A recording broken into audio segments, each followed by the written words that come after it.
Tonight, News Channel 5 Investigates reveals the big money behind efforts by out-of-state Christian nationalists. That to gain power right here in Middle Tennessee. Thanks for being with us. I'm Rory Johnston. And I'm Carrie Sharp. Our investigation discovered the people funding that effort are spending millions of dollars banking on the collapse of society as we know it. News Channel 5 Chief Investigative Reporter Phil Williams has spent weeks digging more into this project in Jackson County, focusing this time on the views of the developers behind it. And Phil, we know now, you know now, this is more than just about faith. This is about power. Absolutely. We previously revealed the controversial ideas of the podcasters who were first on the ground for this project. Their views toward immigrants, people of color, Jews, and women. In the case of the out-of-state developers, we've now dug up video and other evidence where they give voice to ideas about the future of America that may be foreign to the people who already call Jackson County home. Cholera came to Gainesboro in 1850. Most people deserted the town, and they were among the few who stuck around. A historian by training, Mark Dudney's interest in Jackson County's past and its future is more than just academic. His ancestors were Gainesboro's first family. My family's been here for 7 generations. We first met Dudney last fall when we came to Jackson County to listen to local residents after News Channel 5 Investigates revealed the efforts by outsiders to turn the county into a Christian nationalist haven. Our hometown is not a test tube for some extremist social experiment. Earlier this year, after Tucker Carlson embraced the project, Dudney released a video on social media denouncing the controversial views of the 2 podcasters chosen as ambassadors for that effort. Since then, signs have sprung up across the county in opposition to the group. Do you think people here fully appreciate the powerful forces that are involved in this?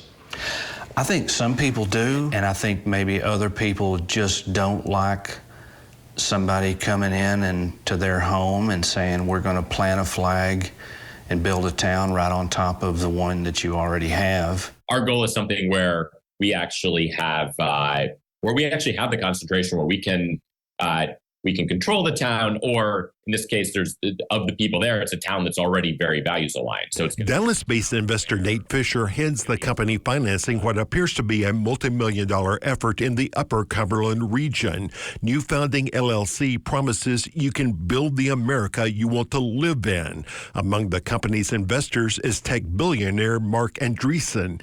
Last year, a New Founding executive also posted a pic of the team with now Vice President J.D. Vance, referring to him as our guy. We currently have thousands of acres and, ultimately aspire to get up to tens of thousands of acres. The company's managing partner, Josh Abatoy, moved to Gainesboro to lead the real estate effort, working out of this small office building in a community where they see a chance for their buyers to gain political power. It's more attainable to get into civic and cultural leadership in a small town. It's more attainable to change the local market, to make your presence felt. It's an effort that New Founding compared internally to the landing of the Pilgrims at Plymouth Rock. Well, we almost called the project the Mayflower at some point. Project Mayflower, exactly. Mayflower, yeah. Yeah, back in the day.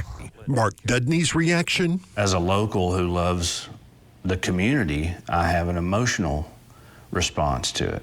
It feels like an insult to people who lived here, who lived their lives here before. This is why I've chosen to partner with New Founding and Ridge Runner and take my family to the new community they're settling in Tennessee. Prior to teaming up with New Founding, one of those podcasters, Andrew Isker, published a book titled Christian Nationalism, a biblical guide to taking dominion and discipling nations. His co-author, Andrew Torba, started the Gab website that gives a platform to neo-Nazis, conspiracy theorists, and other extremists.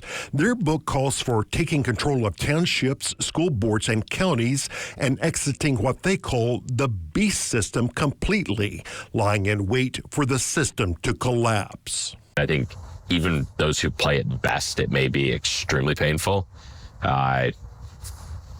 depends on how sort of violent the collapse is. And Fisher penned a manifesto, what he calls a strategy for a new founding, declaring that coming years will bring turmoil and peril, but also great opportunity to shape the direction of Western civilization.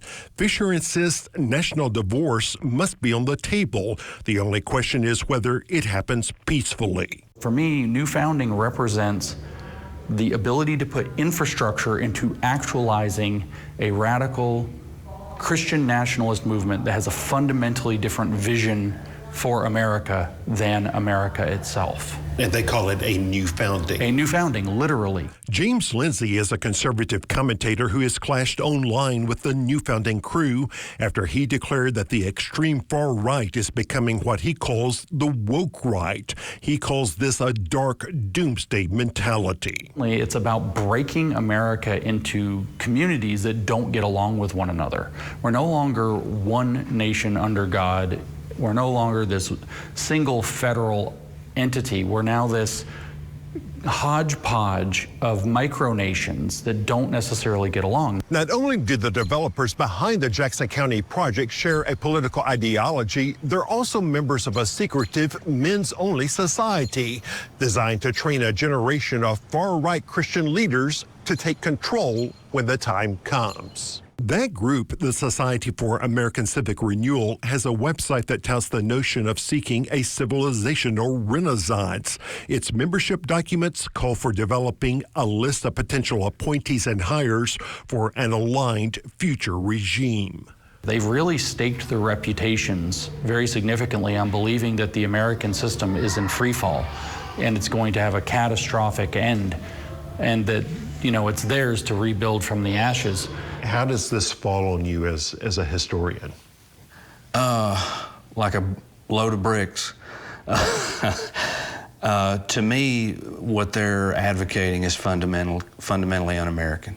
Mark Dudney says he often imagines if he had a chance to sit down with his late father, how he would explain the people who've now come to Jackson County, who do not seem to be rooting for the country his dad loved. And you remember how you and Mom taught us words like love, forgiveness, and compassion? Well, they use words like dominion and national divorce and multi-generational spiritual warfare. And lucky us, they've decided to grow their political base out of right here in Jackson County. It's personal to me and to a lot of other people here.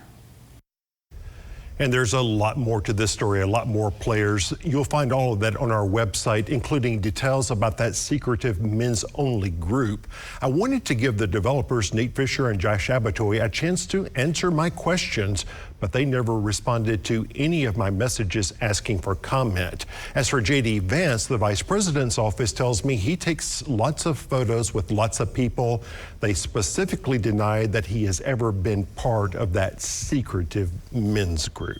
So, Phil, I guess the question now is, how is this plan working out? Are people buying up land in Jackson County? Well, you know, to hear them on their podcast, you know, things are going great. You know, I check land records on a regular basis. I haven't seen a whole lot of signs of people really buying up lots of land, but, you know, we'll see. Yeah.